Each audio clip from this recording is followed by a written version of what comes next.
name's Claire and I'm one of the pelvic therapists here at Solstice Physio. And I'm here today to tell you what an internal and external pelvic floor muscle exam may entail. Of course, for you, it's going to be different. Every single person we treat on an individual basis, but generally speaking, this is how I explain it to a patient, and this is roughly what we'll do. So, the first thing I'll do for the pelvic floor exam is I'll palpator touch down the inside of somebody's leg, because I want to see if there's tension, if there's tenderness, anything like that, because the muscles of the inside of the leg are very related to the pelvic floor muscles, and so I can get a lot of insight into the muscle tissue quality and tension by starting that way.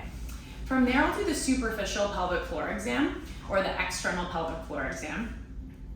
All of these superficial muscles you see here, everything that's red is a muscle. All of these are primarily involved in sexual function, but they can tell me a lot about your deeper pelvic floor muscles as well. So I'll palpator touch on each of these. Of course, I'd be wearing a glove. You'd be under this tape, under this cloth here. And again, I want to see just muscle tissue quality and function through here. From there, I'll have you contract, relax, bear down, and cough. I want to see if these muscles work individually and if they work together as a team. Because you could be like the best violinist in the whole world, but if you then can't play with the orchestra, like there's still some work to be done there.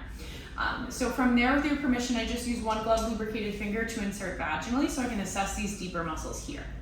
And you see how the muscles sling from the front to the back here?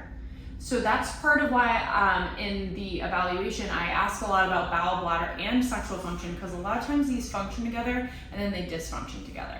And so again, internally, I'm looking for tension and tenderness on both sides, and then I'm looking for that squeeze, release, bear down, cough, again, to see the muscle coordination, etc.